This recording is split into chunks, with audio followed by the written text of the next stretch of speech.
Que toute la terre fasse silence.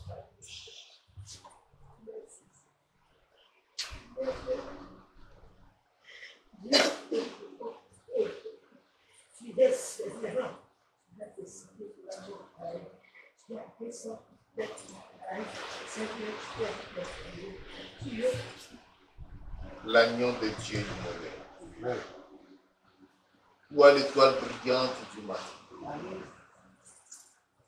Le lion de la tribu de Juda. Ce matin, nous te souhaitons la bienvenue dans cette assemblée. Nous te bénissons de ce que tu as posé ton pied au milieu de nous. Amen. Nous te magnifions parce que tu as des révélations à nous faire. Gloire te soit rendue. Que ton trône s'installe au milieu de nous. Amen. Et que tu prends le contrôle de la bouche de ton serviteur. Amen. Afin que tout ce qui sortira de sa bouche vienne directement de toi. Amen. Pour préparer nos vies, pour réparer ce qui est endommagé en nous, amen, afin de nous rendre agréables à toi.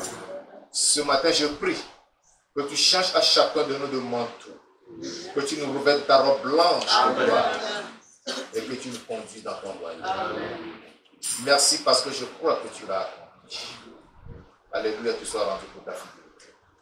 Au nom de Jésus-Christ de Nazareth, nous avons prié. Amen. Amen. Amen. Je vais vous asseoir.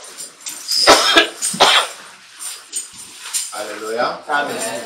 Nous avions commencé un thème intitulé « Maintenir les anciennes bornes de la sanctification ». Nous avions expliqué ce qu'on appelle bornes.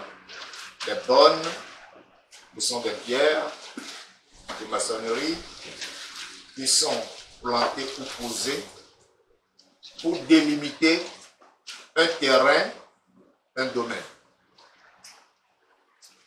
Et la Bible nous dit que tu ne déplaceras pas les bornes que tes ancêtres ont posées. Parce que celui qui le fait se met sous la malédiction.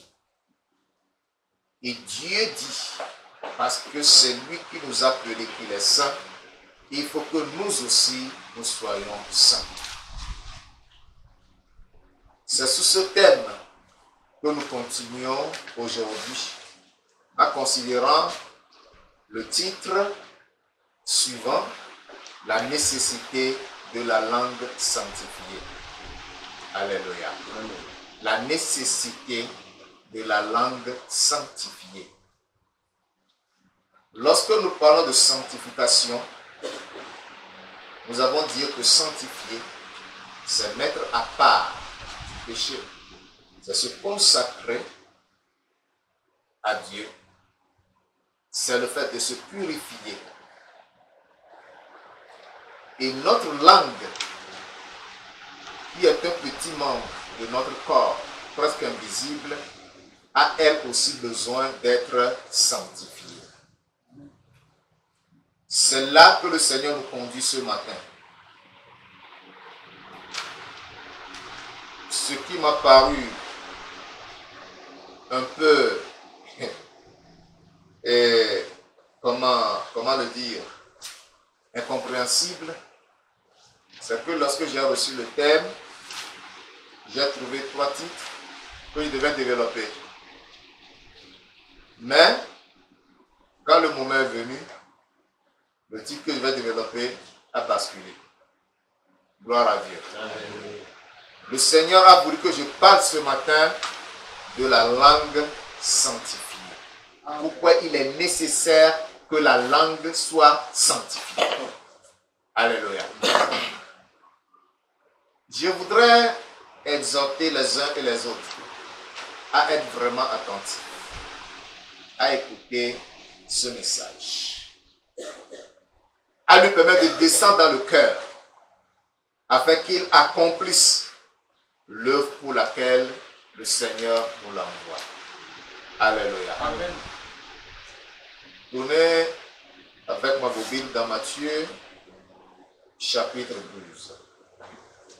Matthieu, au chapitre 12. Je lirai du verset 33 au verset 37. Matthieu, chapitre 12, du verset 33 au verset 37. Il est écrit, ou dites que l'arbre est bon et que son fruit est bon, ou dites que l'arbre est mauvais et que son fruit est mauvais. Car on connaît l'arbre par son fruit. Race de vipères, comment pourriez-vous dire de bonnes choses, méchants comme vous l'êtes? Car c'est de l'abondance du cœur que la bouche parle. L'homme bon tire de bonnes choses de son bon trésor, et l'homme méchant tire de mauvaises choses de son mauvais trésor. Je vous le dis, au jour du jugement, les hommes rendront compte de toute parole vaine qu'ils auront proférée. Car par tes paroles tu seras justifié, et par tes paroles tu seras condamné. Amen. Alléluia. Amen. Voici notre texte de ce matin.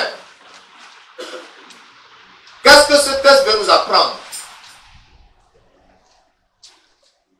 Lorsque ton cœur est bon, lorsque tu as de bonnes intentions, quand ta bouche va s'ouvrir, ta bouche va exprimer les bonnes intentions qui se trouvent dans ton cœur, les bonnes dispositions, les bonnes pensées, les bonnes choses qui sont dans ton cœur, ce sont ces bonnes choses que ta parole va ressortir.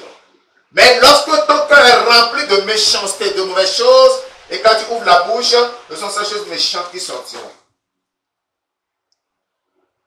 Mais une chose est que, quelles que soient les paroles qu'un homme aura prononcées et dont il ne se sera pas repenti, il en rendra compte au jour du jugement. Ce qui voudra dire que tout ce que nous disons est enregistré. Alléluia. Va parler dans ta chambre, cache-toi là. Insulte quelqu'un copieusement. Ou va chez des amis ou des copains ou des copines, calomnier quelqu'un de la tête aux pieds, moissis le bien.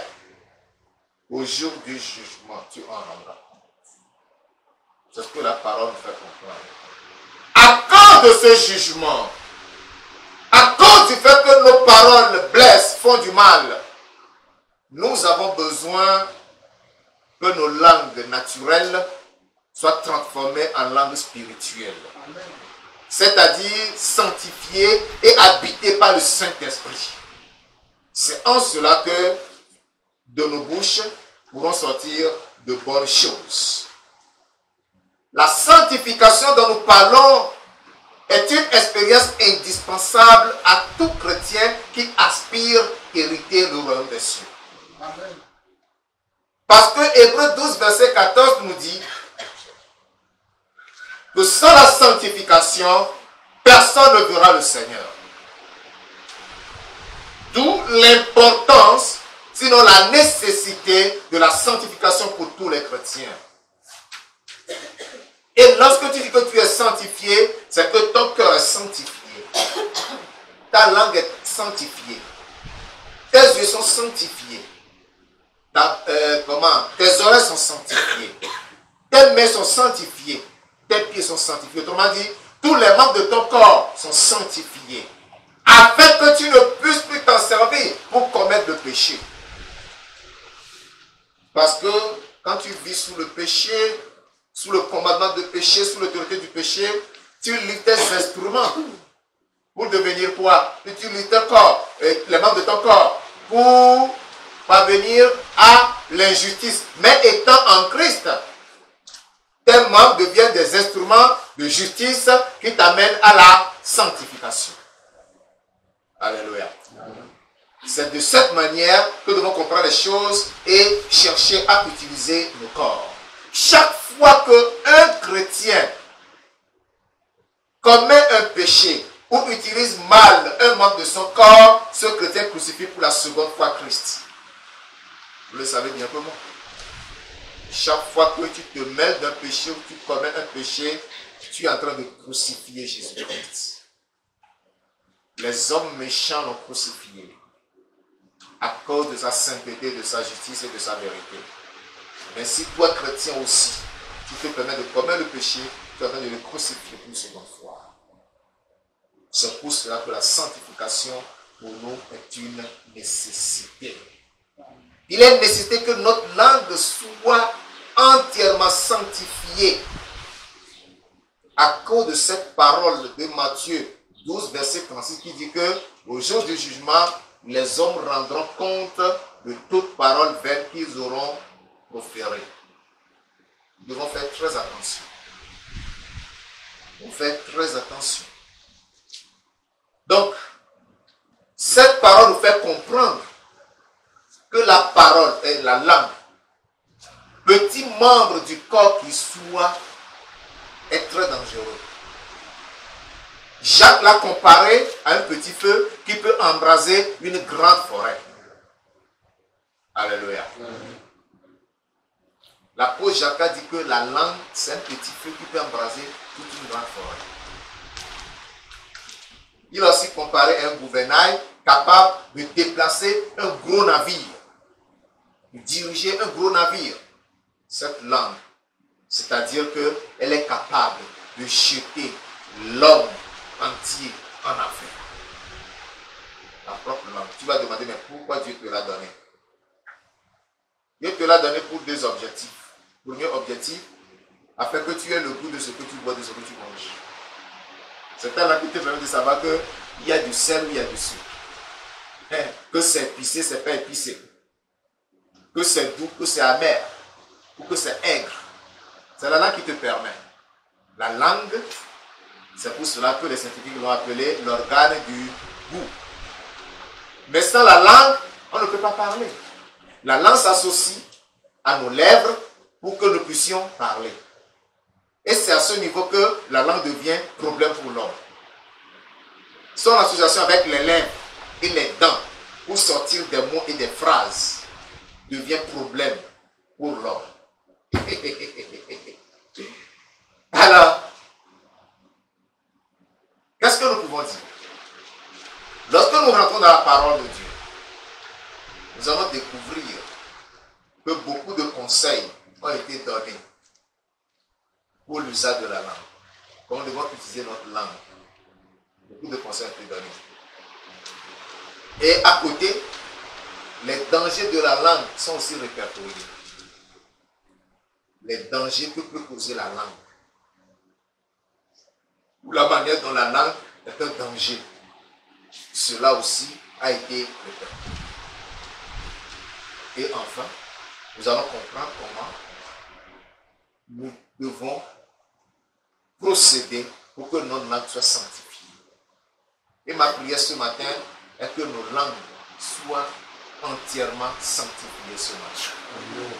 Pour que nous ne nous en servons plus pour faire du mal, pour crucifier Jésus-Christ pour une seconde fois.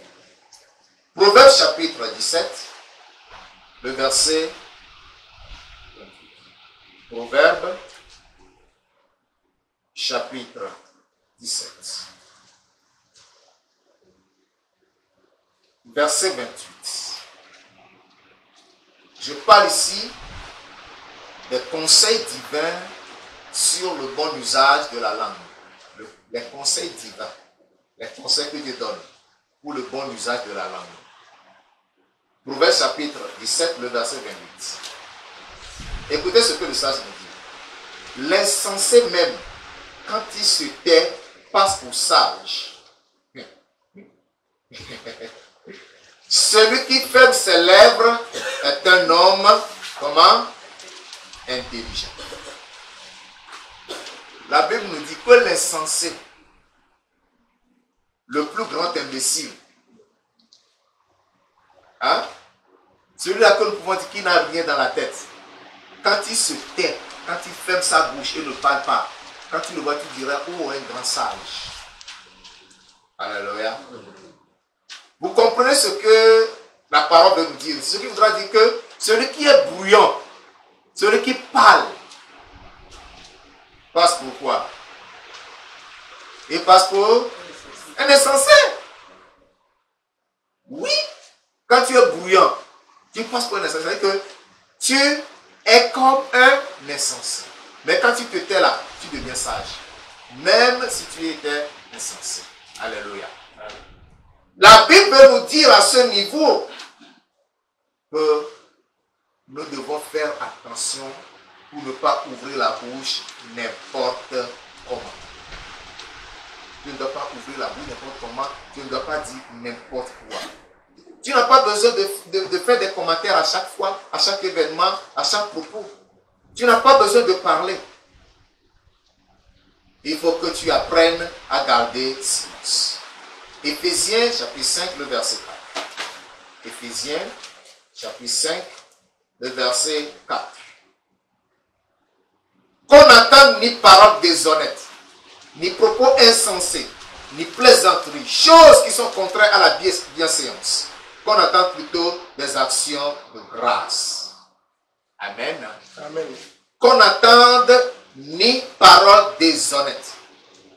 Des paroles qui traduisent la malhonnêteté. C'est-à-dire le mensonge. Tu veux cacher quelque chose. À cause de cela, tu mens. Tu ne veux pas qu'on te découvre dans un acte ou dans un événement. Qu'est-ce que tu fais? Tu changes de langage. Tu camoufles ce que tu as fait. Tu veux te passer pour juste, pour saint, pour innocent. Et tu vas mentir.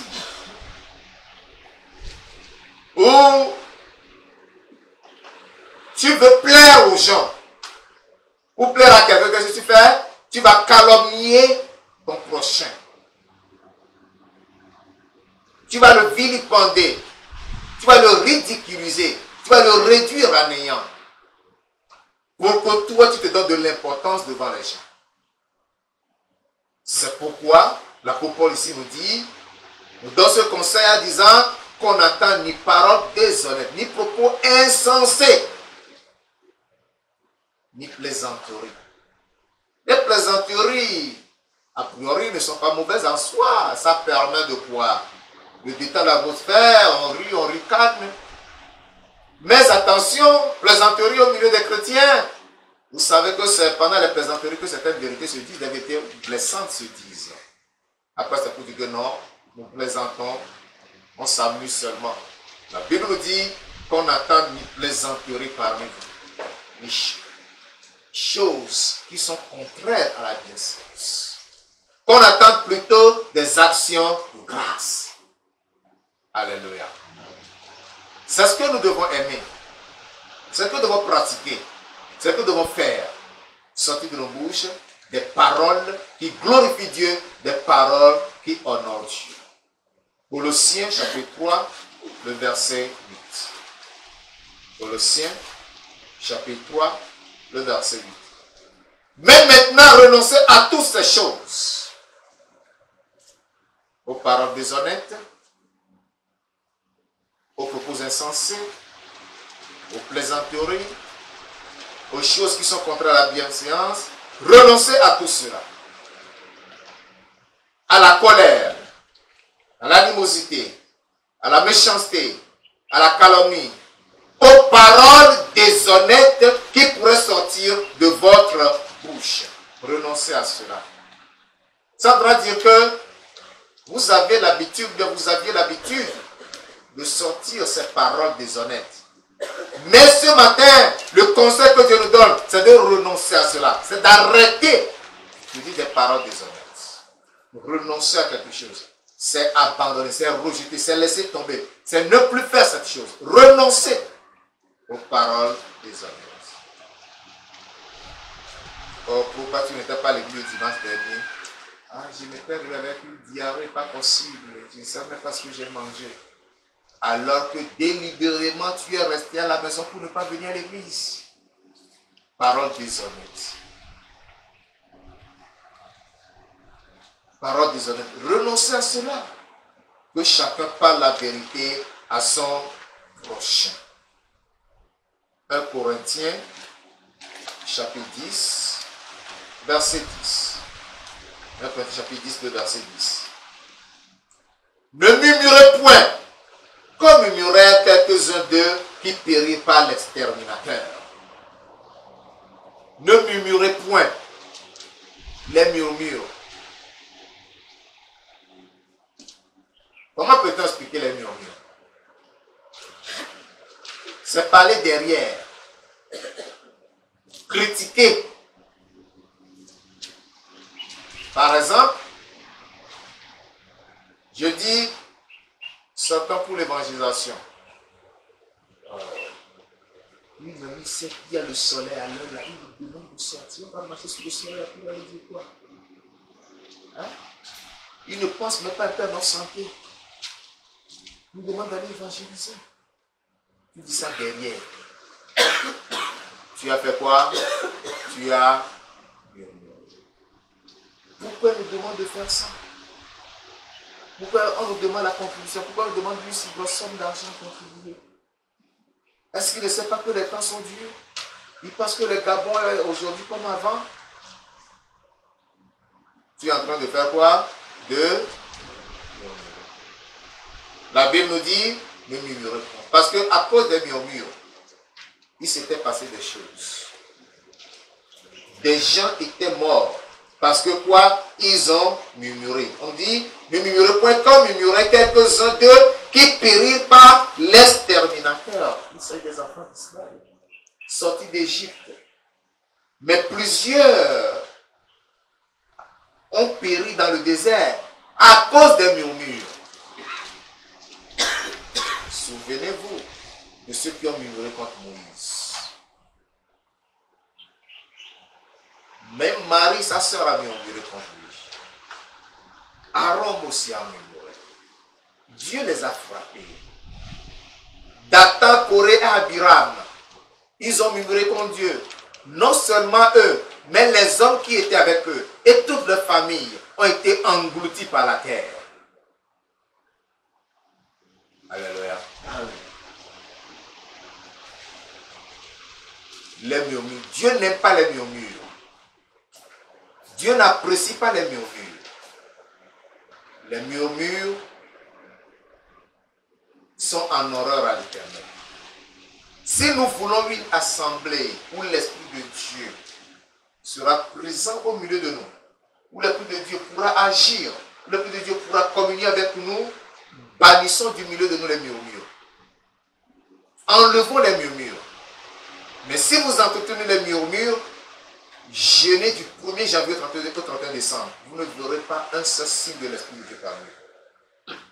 Veillez toutes les nuits. Il n'y aura pas un seul signe de l'Esprit de Dieu au milieu de vous. Et si vous bannissez les murmures et que vous priez, le Seigneur vous répondra. Alléluia. Amen. Dieu déteste les murmures. Il n'aime pas. Il n'aime pas. Surtout murmurer contre les hommes de Dieu. Dieu déteste. Dieu déteste. Nous devons éviter les murmures. Alléluia. Et donc, ces conseils sont importants parce qu'il existe de réels dangers dans la langue de l'homme. C'est à cause de ça que ces conseils nous sont indiqués. Ceci nous conduit au deuxième point qui est intitulé « Les dangers de la langue incirconcise ». Les dangers de la langue incirconcise. Quand la langue n'est pas circoncise, quand la langue n'est pas sanctifiée, cette langue entraîne beaucoup de dangers. La langue, je l'ai déjà dit, c'est l'organe qui cède des lèvres et des dents pour parler, pour faire sortir des paroles. C'est un organe très faible. S'il n'y a pas les lèvres, les mots ne seront pas bien prononcés. S'il n'y a pas les dents et les différentes parties de la bouche, la langue ne pourra pas bien sortir les mots. Donc vous comprenez que c'est un organe faible qui est incapable d'agir seul, mais cette langue traîne beaucoup de dangers. C'est à cause de cela que nous sommes avertis. Proverbe chapitre 10, le verset 19. Proverbe chapitre 10, le verset 19. Il dit, celui qui parle beaucoup ne manque pas de péché. Alléluia. Celui qui parle beaucoup ne manque pas de péché. Ce qui voudra dire que quand tu parles beaucoup, quand tu fais usage de ta langue, tu parles. Chaque fois que tu parles, tu laisses des péchés. Tu laisses des péchés. C'est-à-dire que tu commets des péchés. Vous savez ce qui se passe? Lorsque tu veux parler, tu veux vraiment attirer l'attention de ton interlocuteur. Tu veux qu'il t'écoute. À cause de cela, tu seras obligé d'ajouter les ingrédients à ce que tu dis. Ça veut dire quoi? Tu vas mettre le piment, tu vas mettre l'ail, tu vas mettre le gingembre, tu vas mettre le sel, tu vas mettre quoi? L'arôme magie, tu vas mettre le cube magie. Tu vas tout mettre dedans. C'est-à-dire que, au lieu de dire réellement ce qui s'est passé, puisque tu sais que en racontant exactement ce qui s'est passé, tu ne seras pas bien écouté, tu vas trouver ces ingrédients que tu vas ajouter à gauche et à droite. Retirer même des choses pour que vraiment ton interlocuteur puisse bien t'écouter.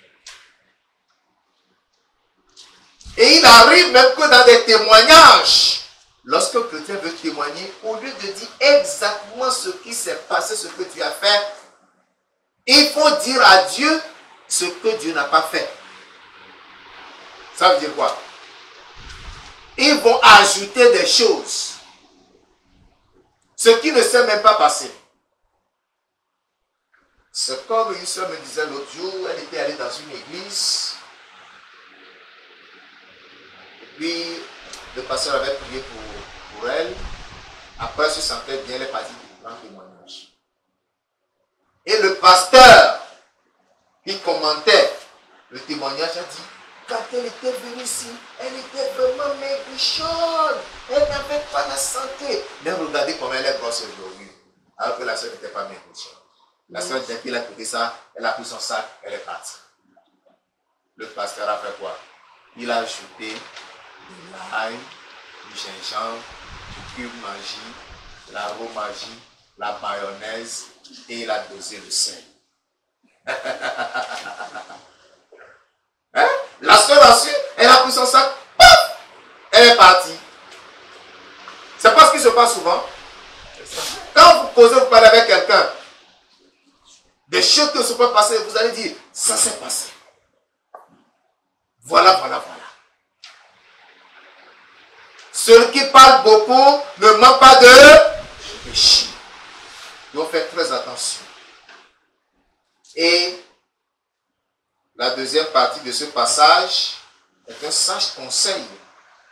Il nous dit, mais celui qui retient ses lèvres est un homme prudent.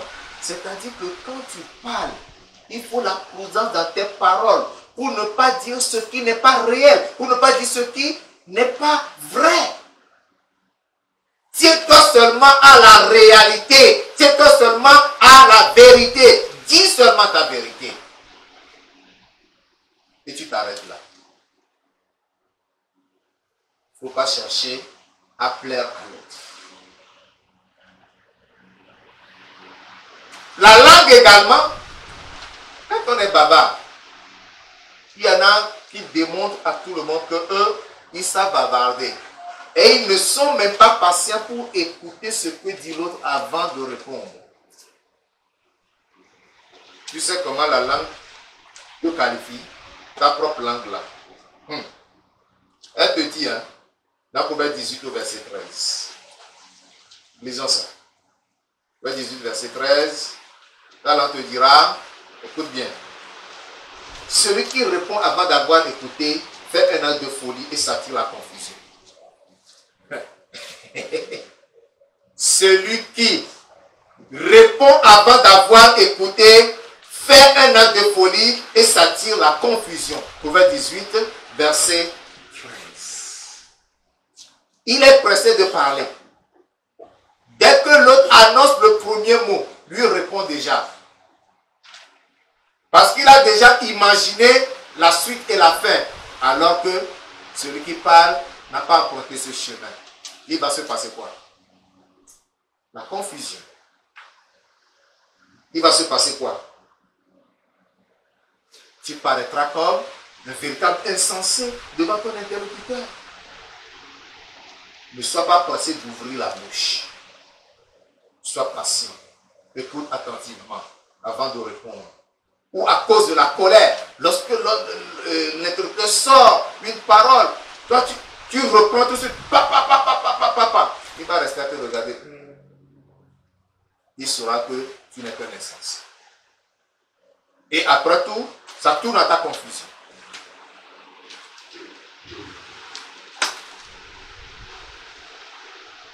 Jacques chapitre 3. L'épître de Jacques. Au chapitre 3, versets 5 à 12. Jacques chapitre 3, versets 5 à 12. Alors. De même, la langue est un petit membre et elle se vend de grandes choses. Voici comme un petit feu peut embraser une grande forêt. La langue aussi est un feu. C'est le monde de l'iniquité. La langue est placée parmi nos membres, souillant tout le corps et enflammant le cours de la vie, étant elle-même enflammée par la géhenne. Toutes les espèces de bêtes et d'oiseaux, de reptiles et d'animaux marins ont été domptés par la nature humaine. Mais la langue, aucun homme ne peut la dompter. C'est un mal qu'on ne peut réprimer. Elle est pleine d'un venin mortel. Par elle, nous bénissons le Seigneur notre Père, et par elle, nous maudissons les hommes faits à l'image de Dieu. De la même bouche sortent la bénédiction et la malédiction. Il ne faut pas, mes frères, qu'il en soit ainsi. La source fait-elle jaillir par la même ouverture l'eau douce et l'eau amère? Un figuier, mes frères, peut-il produire des olives ou une vigne des figues? De l'eau salée ne peut pas non plus produire de l'eau douce. Amen. Amen. Permettez-moi de passer un peu de temps avec ce passage que je viens de lire, ce passage de Jacques. Je vais reprendre. Le verset 5 nous dit, de même la langue est un petit membre et elle se vend de grandes choses. Voici comme un petit feu peut embraser une grande forêt. Lorsqu'un fumeur traverse une forêt en fumant, ce qui va se passer, c'est que lorsqu'il aura terminé, il va jeter ce qu'on appelle le mégot, c'est-à-dire le morceau de cigarette contenant encore le feu. Il va poser ça. Ce petit feu va réduire cette forêt en cendres. Vous repassez par là, vous allez oublier qu'il y avait une forêt là-bas. C'est le rôle que joue la langue. Un rôle destructeur, un rôle méchant, un rôle très mauvais. La langue cause des ravages, la langue détruit. Si par la langue tu peux consoler et édifier quelqu'un, par la langue tu peux aussi détruire cette personne. C'est pour cela que la Bible nous interdit la calomnie. La calomnie, calomnier quelqu'un. Ce que cette personne n'a pas fait, tu dis que c'est ça qu'il a fait. Et tu le moisis, tu le rends tout noir. Quand on le voit, il est laid. Alors que cela ne reflète pas un peu son caractère. Chrétien ne fait pas ça. Il y en a qui cherchent la place et ils vont calomnier le frère. Parce que c'est lui qui occupe cette place. On doit tout faire pour l'enlever. Et ils réussissent facilement. Puisque tout flatteur vit aux dépens de celui qui l'écoute. Quand il va calomnier, quand tu l'écoutes attentivement, après, ton cœur épouse parfaitement toute la calomnie qu'il a proférée sur l'autre. Tu crois à ce qu'il a dit et tu agis selon ce qu'il a dit. C'est de cette manière que plusieurs ont perdu des postes qu'ils occupent. Et ceux qui ne méritaient pas ce poste l'ont occupé. Parce qu'ils sont partis calomnier celui-là qui a été nommé selon ses compétences à ce poste. Mais à cause de l'envie et de la jalousie, on va se servir de ça là pour lui couper l'herbe sous les pieds. Faudra-t-il qu'il y ait ça aussi dans l'église? Faudra-t-il que nous les chrétiens nous ayons cette attitude? Non. Non. Ça ne doit pas se trouver ainsi parmi nous. La langue aussi est un petit feu. C'est le monde de l'iniquité. La langue est placée parmi le membre, souillant tout le corps et enflammant le cours de la vie, étant elle-même enflammée par la gêne. C'est-à-dire que la langue, là, c'est déjà un feu qui est en train de brûler. Par quoi? Par la gêne, par l'enfer. Et partout tu poses ta langue, partout tu envoies ta langue, c'est pour causer la destruction, c'est pour causer de l'incendie, c'est pour ruiner. La langue est très dangereuse. La langue est très dangereuse. La langue est comparable à une étincelle que le vent soulève. Cette étincelle est capable de causer un grand incendie. C'est ça la langue. Quand la parole sort, tu ne vas plus l'attraper. J'ai appris un témoignage que quelqu'un est parti se confesser à un homme de Dieu. Il a dit, j'ai calomnié mon frère, je l'ai calomnié, j'ai mal parlé de lui. En bon, tu l'as calomnié. Pour que Dieu te pardonne ton péché, là, tu vas faire une expérience. Va attraper une poule. Tu ne tues pas la poule. Tu déplumes la poule. Tu jettes les plumes. Et tu reviens. Il a pris la poule, il a déplumé, il a enlevé toutes les plumes. Il a jeté les plumes par sa fenêtre. Et il est retourné voir l'homme de Dieu. L'homme de Dieu lui dit, maintenant retourne. Va ramasser les plumes et replace-les sur le corps de la poule.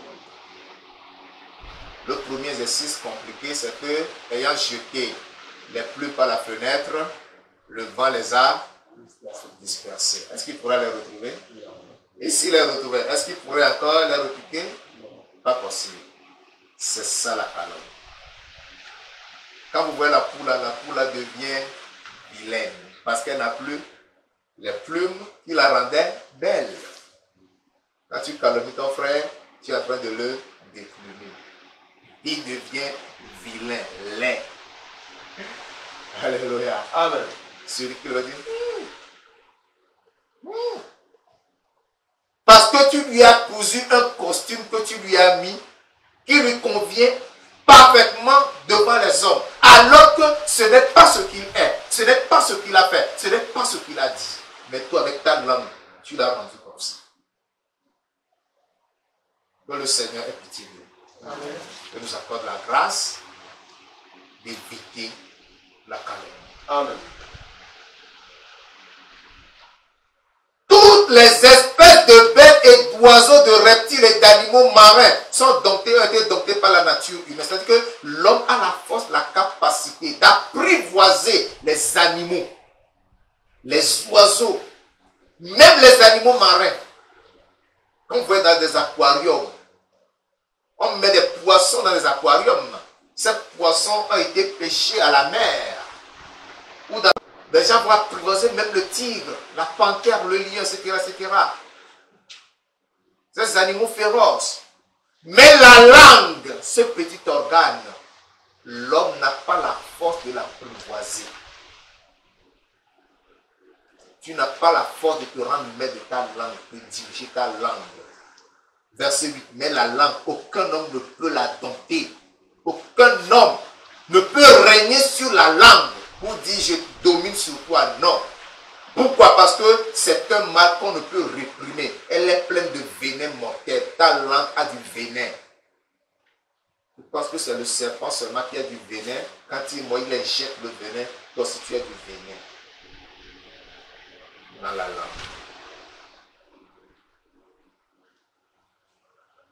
Que nos paroles soient pleines de grâce et accompagnées de sel, assaisonnées de sel. Alléluia. Amen. Parce qu'il y a des paroles piquantes qui sortent de nos bouches. Des paroles qui blessent, des paroles qui font mal. Et il y en a qui ont reçu le ministère du découragement. Lorsque tu vas les voir, voilà ma situation, voilà ce que j'ai envie d'entreprendre, voilà ce que j'ai envie de faire. J'ai les moyens, j'ai la capacité. Lorsqu'ils vont prendre la parole pour te parler, tu les écoutes du début à la fin. Tu oublies ton projet. Tu perds d'espoir. Tu es découragé. C'est ça que tu veux faire avec ton argent, non, tu vois maintenant, ces gens d'affaires ne marchent plus. Regarde tel le fait, regarde là-bas, regarde ci, regarde toutes les difficultés. Le pouvoir d'achat a beaucoup baissé dans le pays. Les choses n'avancent plus. Non, si tu fais ça maintenant, tu cours à ta perte, tu ne vas rien gagner. Après, tu es découragé. Il y en a qui ont ce ministère.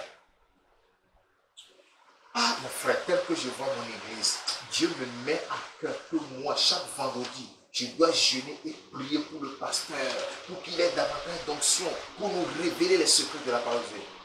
Bon, mon frère, toi tu viens d'arriver là-bas hier, tu veux faire quoi? Tu penses que c'est toi qui vas changer quelque chose dans cette église-là? Laisse, c'est comme ça qu'ils sont. Le ministère de découragement. C'est un bon ministère, non? Le deuxième qui est dans ce ministère. Les gens ce ministère? Non, tu perds ton temps. Moi-même, j'ai fait ça, je n'ai rien gagné. Est-ce qu'ils me l'ont même reconnu? Non, mon frère, vendredi, si tu n'as rien à faire, mange et dors, c'est mieux pour toi. Ministre de découragement. Il y en a qui sont comme ça. Ils ne vont jamais encourager les autres. La langue se présente comme un couteau à deux tranchants. Le verset 9 nous le dit. Par elle, nous bénissons le Seigneur notre Père et par elle, nous maudissons les hommes faits à l'image de Dieu. La langue, couteau à deux tranchants. Un tranchant pour bénir Dieu, un tranchant pour maudire. Est-ce que de la même source peut provenir l'eau douce et l'eau amère à la fois? Chacun a posé cette question. La même source ne peut jamais produire l'eau douce et l'eau amère à la fois. Ce n'est pas possible. Donc, ne permet pas que ta langue produise la bénédiction et la malédiction. Que ta langue ne produise pas les félicitations, les appréciations et les calomnies. Que ta langue ne produise pas la foi, la vérité et le mensonge. Faisons de notre langue un instrument de vérité, un instrument de consolation, un instrument d'expression de grâce, d'amour et d'encouragement. Et nous serons bénis au nom de Jésus-Christ. Romains chapitre 13, versets 13 et 14. Romains chapitre 13, versets 13 et 14. Marchons honnêtement comme en plein jour, loin des excès de l'ivrognerie, de la luxure et de l'impudicité, des querelles et des jalousies. Mais revêtez-vous du Seigneur.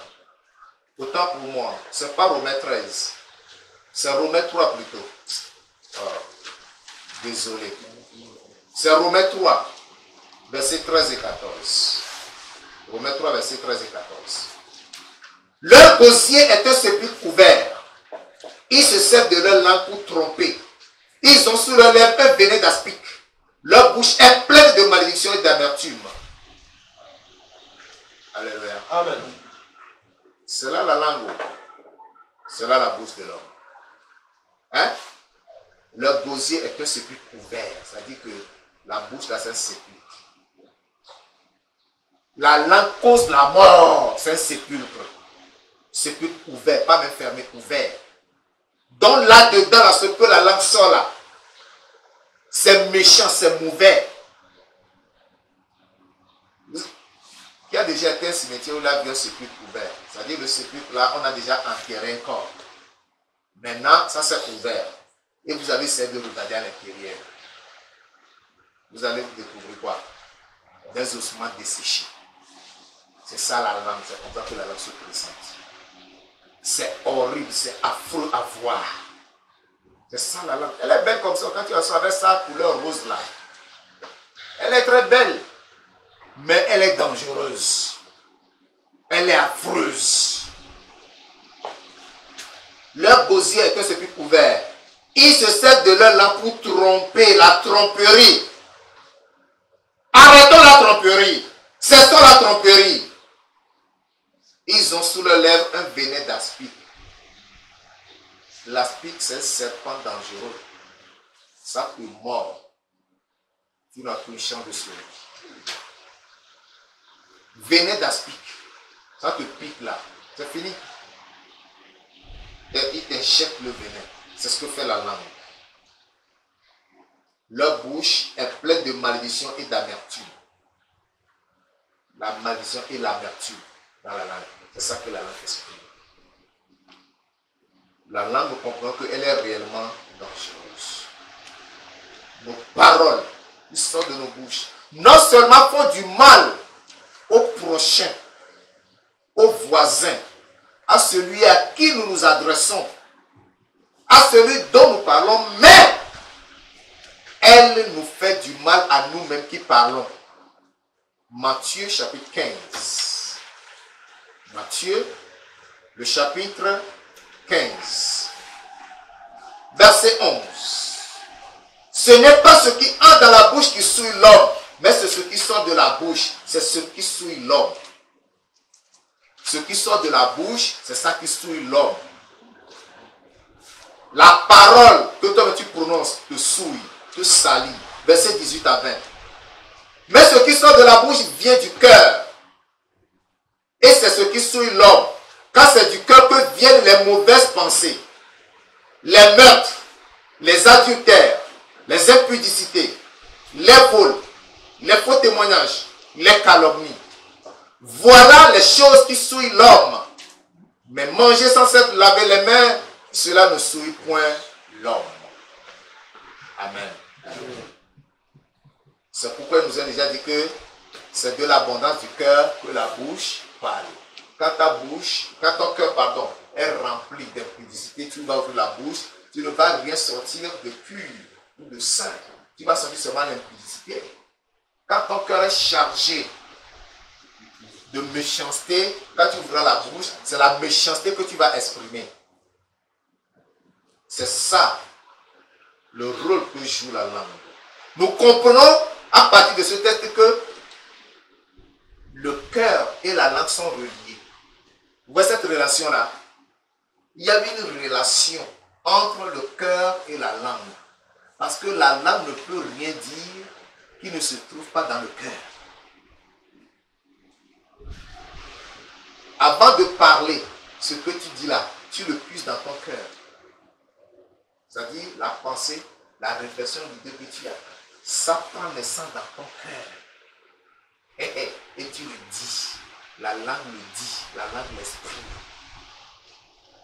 C'est pourquoi pour connaître la personnalité de certaines personnes, il suffit seulement de les écouter parler. Écoute-les parler. S'il aime l'argent, s'il est vicieux, s'il est malicieux, s'il est méchant, s'il est gentil, s'il est honnête, s'il est véridique, écoute-le seulement. Ce qui se trouve dans son cœur là, il va le sentir. Il faut savoir écouter les gens. Mais vous soyez prudents à ouvrir la bouche. Alléluia. Amen. Les enfants de Dieu sont des gens avertis. David a dit, je suis plus instruit que mes maîtres. Alléluia. Je suis plus instruit que mes maîtres. Parce que la parole de Dieu t'éduque tous les jours. La parole de Dieu te dit, sois prudent à ouvrir la bouche. Donc partout où tu es, ouvre tes oreilles pour écouter les gens. Ne te presse pas d'ouvrir la bouche. Des gens se sont créés des ennuis. Des gens se trouvent en difficulté parce qu'ils ont ouvert la bouche. En public. Même dans le taxi. Tu es avec un agent de recherche, c'est-à-dire un enquêteur, tu ne sais même pas. Il balance un sujet comme ça, comme c'est toi qui connais. Tu ouvres la bouche, papa. À la descente du taxi, monsieur dit, mais vraiment, je suis content de la conversation de tout à l'heure. Est-ce que tu peux m'accompagner, prendre un pot? Et là, il ouvre la vanne pour que tu te débaisses davantage. Et tout cela, c'est enregistré. Et tu habites où? Tu indiques bien, ok, je te rendrai visite. Et quand il reviendra avec mes notes. Eh oui, les gens se sont créés des ennuis comme ça. Et ça, je vous avertis, 2023 est à 2 pas de nous là. Si vous ne savez pas parler, tant pis pour vous. Si vous n'êtes pas prudent là, tant pis pour vous. Moi, je n'irai pas chercher quelqu'un qui aurait ouvert sa bouche. Quand on va te garder là-bas, je ne viendrai pas te voir. Parce que je t'ai déjà enseigné ce que tu as fait de ta langue. Alléluia. Amen. Que le Seigneur nous bénisse. 7 dangers de la langue sont si réels que le chrétien doit consacrer sa langue au Seigneur pour éviter de s'attirer le jugement ou la colère de Dieu. Amen. Amen. Ce sont des dangers réels.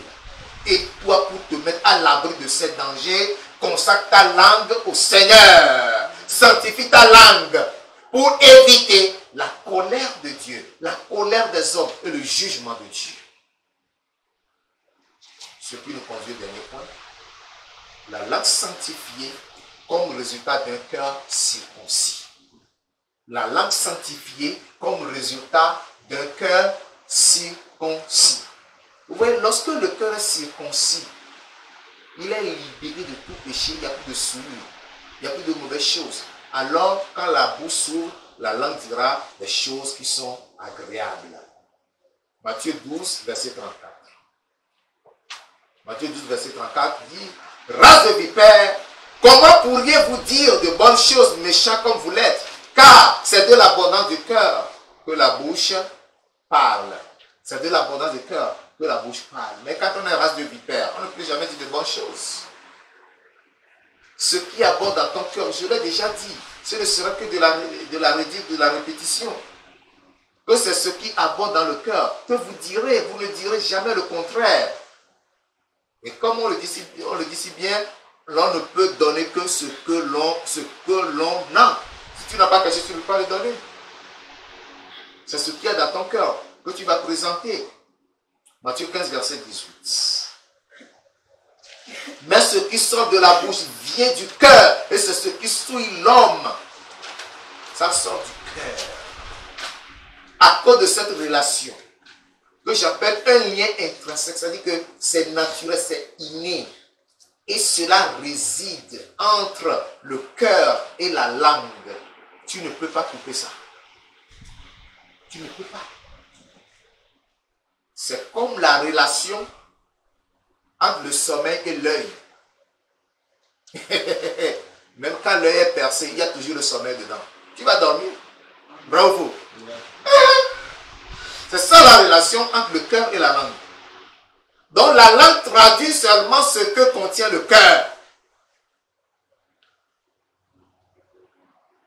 À cause de cette relation, la langue ne peut jamais exprimer ce qui ne se trouve pas dans le cœur.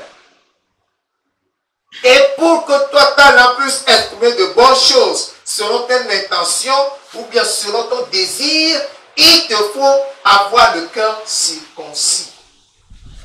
Mais ce n'est pas l'hôpital qu'on va appeler circoncis le cœur avec le bistouri. Non. Deutéronome chapitre 30 verset 6. Deutéronome chapitre 30 le verset 6. Il est écrit: l'Éternel ton Dieu circoncira ton cœur et le cœur de ta postérité, afin que tu aimes l'Éternel, ou bien et tu aimeras l'Éternel ton Dieu de tout ton cœur, de toute ton âme, afin que tu vives. Amen. L'Éternel ton Dieu circoncira ton cœur et le cœur de ta postérité, et tu aimeras l'Éternel. Lorsque ton cœur est circoncis, le résultat, c'est que tu aimeras l'Éternel de tout ton cœur et de tout ton âme. C'est-à-dire que toute ta personne va aimer l'Éternel. Et nous savons que le plus grand commandement, le premier des commandements, qui est l'accomplissement de la loi des prophètes, c'est la loi de l'amour. Tu dois aimer l'Éternel ton Dieu. Matthieu chapitre 22. Matthieu chapitre 22. Je lis à partir du verset 37. Matthieu 22, à partir du verset 37, il dit: Jésus lui répondit: tu aimeras le Seigneur ton Dieu de tout ton cœur, de toute ton âme et de toute ta pensée. C'est le premier et le plus grand commandement. Aimer l'Éternel, c'est le premier et le plus grand commandement. Si tu permets à Dieu de circoncire ton cœur, tu seras amoureux de Dieu. Tu vas aimer Dieu plus que toute autre personne, plus que toute autre chose. Si ton cœur est circoncis, l'amour que tu as pour ton épouse, pour ton époux, pour tes enfants, ne passera pas avant l'amour que tu as pour Dieu. L'amour que tu as pour Dieu passera en premier. Alléluia. Et c'est cet amour que Dieu veut que nous ayons pour lui. Parce que si tu aimes ainsi Dieu, il ne sortira pas de ta bouche des calomnies, des mauvaises choses, des mensonges, la tromperie. Ces choses mauvaises ne sortiront jamais de ta bouche. Verset 39. Et voici le second qui lui est semblable. Tu aimeras ton prochain comme toi-même. De ces deux commandements dépendent toute la loi et les prophètes. Donc la loi de l'amour est une loi fondamentale. Si réellement nous voulons avoir une langue qui exprime la sagesse, la bonté, la douceur, l'amour et la grâce de Dieu. Si la langue et le cœur est circoncis, la langue sera automatiquement sanctifiée. C'est ce lien, c'est cette corde qui relie le cœur à la langue qui sera coupée ou bien transformée à travers la circoncision. Donc le cœur circoncis permettra à la bouche d'avoir des paroles aimables et douces. Et ces paroles aimables et douces feront du bien aux gens, même à l'ennemi qui viendra avec fureur, avec colère contre toi, lorsque tu vas ouvrir la bouche seulement. Comme on nous le dit dans Proverbe chapitre 15 verset 1. Proverbe 15 verset 1 nous dit, une réponse douce calme la fureur. Alléluia. Amen. Tu auras des paroles douces dans ta bouche. Et tu sauras calmer la fureur. Une réponse douce calme la fureur. Mais une parole dure excite la colère. Parole douce. Hein? Et le verset 2 nous dit, la langue des sages rend la science aimable. Et la bouche des insensés répand la folie. Vous voyez ça? Si vous lisez les livres de Proverbes, vous allez découvrir ce que la langue est capable de faire, surtout quand le cœur est circoncis. Proverbe 16, le verset 24. Proverbe 16, verset 24. Les paroles agréables sont un rayon de miel, douce pour l'âme et salutaire pour le corps. Alléluia. Lorsque le cœur est circoncis, il y aura des paroles agréables qui en sortiront. Et ces paroles sont comme un rayon de miel. Nous connaissons la douceur du rayon du miel. Comment le miel est sucré. Comment tout le monde aime le miel. Qui n'aime pas le miel? Le miel est sucré, le miel est doux.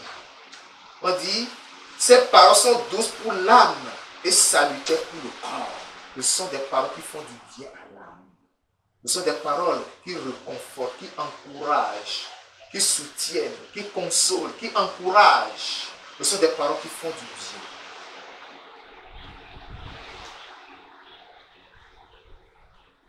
Je vais terminer. Je vais terminer en lisant deux passages, dont le premier se trouve dans le livre de Jude. Jude, vous savez que c'est un seul chapitre, il n'y en a pas deux. Le livre de Jude est composé d'un seul chapitre. Donc, ouvrez vos Bibles avec moi dans le livre de Jude. C'est après la troisième épître de Jean et avant le livre de l'Apocalypse. C'est là se trouve le livre de Jude. Jude, lisons du verset 14 au verset 16. Verset 14 au verset 16. Jude, verset 14 au verset 16.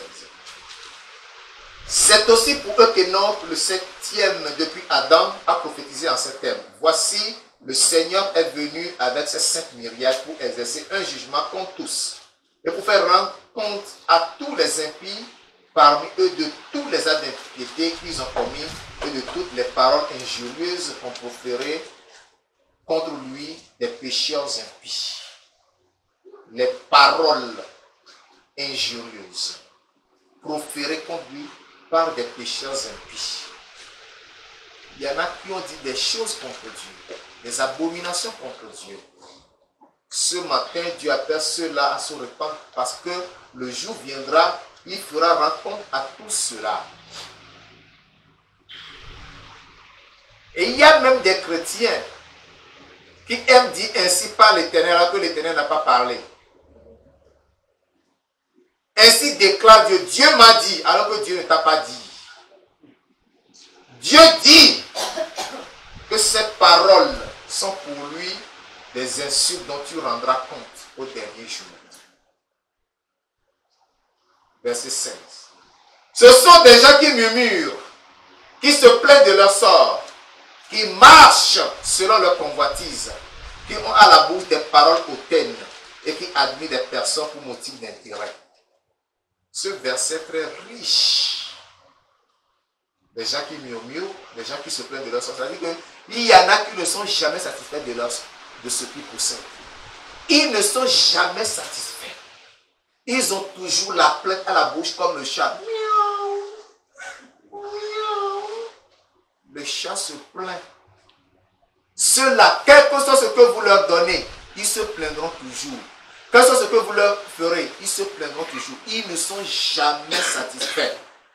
Quelle que soit l'intervention de Dieu dans leur vie, ils n'ont pas le temps de dire, Seigneur, je te bénis pour cette intervention, pour ton salut, pour ta délivrance, mais ils vont toujours se plaindre. Dieu, je n'ai pas ça. Dieu, est-ce que tu ne me vois pas? Est-ce que je suis le seul au monde? Toute la souffrance là, tout ce fardeau là, ils ne sont jamais satisfaits. Et ils aiment murmurer. Ce sont des gens qui marchent selon leur convoitise. C'est-à-dire que leurs paroles exposent ce qu'ils désirent, ce que leur âme désire. Ce sont des mauvaises choses. Et d'autres, ils ont à la bouche des paroles pour faire. C'est-à-dire que leurs paroles traduisent tout l'orgueil de leur cœur. Le m'as-tu vu? Je dépasse tout le monde. Je suis plus que tout le monde. Je connais plus que tout le monde. Je possède plus que tout le monde. Je suis le plus grand parmi eux. Des paroles hautaines, l'orgueil. Et d'autres, très malicieux, très malins. Ah, mon frère, vraiment. Non, quand je te vois, tu es très gentil, tu es un très spirituel, hein? C'est pour cela que je t'apprécie. Il cherche quoi? La Bible dit qu'il admire des personnes pour pas motif d'intérêt. Ils cherchent des intérêts, à cause de ça, ils te font des éloges. Oui, il n'y a personne de comparable à toi. J'ai regardé parmi les hommes, non, toi tu es exceptionnel. Tu vois que c'est vers toi que je viens.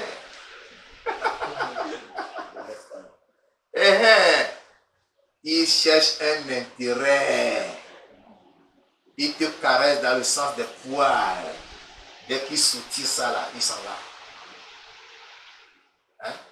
Est-ce que vous savez que nous ne serons pas jugés pour les actes que nous posons? L'acte que tu poses, tu ne seras pas jugé pour ça. Tu as aidé quelqu'un, tu ne seras pas récompensé parce que tu l'as aidé. Par contre, tu seras jugé pour le mobile, pour ce qui t'a poussé à l'aider. Tu l'as aidé pourquoi? Parce que tu l'aimes, ou bien parce que tu cherches un intérêt, ou bien tu cherches à barrer la route à quelqu'un. Pourquoi tu l'as fait? Si ton mobile ou ton motif est pur en ayant aidé quelqu'un, tu seras récompensé. Mais quand le motif n'est pas pur, tu seras condamné. C'est pourquoi il y a plusieurs qui font du bien, mais qui ne seront pas récompensés. Au contraire, ils seront condamnés pour ce bien qu'ils ont fait. C'est pourquoi avant de faire le bien, réfléchis. Réfléchis bien. Le bien que tu fais deviendra pour toi un acte de jugement, bien sûr de jugement. Voilà. Sachez-le dès aujourd'hui que c'est comme ça. Dieu ne nous juge pas, ne nous récompense pas parce que nous aurons fait du bien. Mais qu'est-ce qui t'a poussé à faire ce bien-là? Qu'est-ce qui t'a poussé à le faire? C'est sur cette base que tu seras jugé ou tu seras récompensé. Gloire à Dieu. Alléluia. Comprenez ces choses. Ceux qui s'accrochent aux gens parce que vous voulez d'intérêt. Ah viens, fais-moi ça, tu cours vite, vite. C'est pas que tu es serviable. Parce que tu dis, ah aujourd'hui je suis fauché. Hein. Quand je vais le rendre ce service-là, je vais trouver quelque chose. Tu vas trouver quelque chose, mais devant la balle. Tu seras appelé à parler. Faisons bien les choses. Et le Seigneur nous aide dans le nom de Jésus. Amen. Terminons avec 1 Pierre chapitre 1. 1 Pierre chapitre 1, le verset 15. Qu'est-ce que Dieu nous dit? Par-delà tout ce que nous venons de dire, il nous dit, mais puisque celui qui vous a appelé saint, vous aussi soyez saints dans toute votre conduite. Vous aussi soyez saints dans toute votre conduite. Mes frères bien-aimés, Dieu nous a appelés. Il a dit, vous serez saints. Moi, l'Éternel votre Dieu, je suis saint. Et il nous dit que nous soyons saints dans toute notre conduite. Dans nos paroles, soyons saints. Dans nos actes que nous posons, soyons saints. C'est cette sainteté que Dieu fera. C'est sur la base de cette sainteté que nous serons récompensés.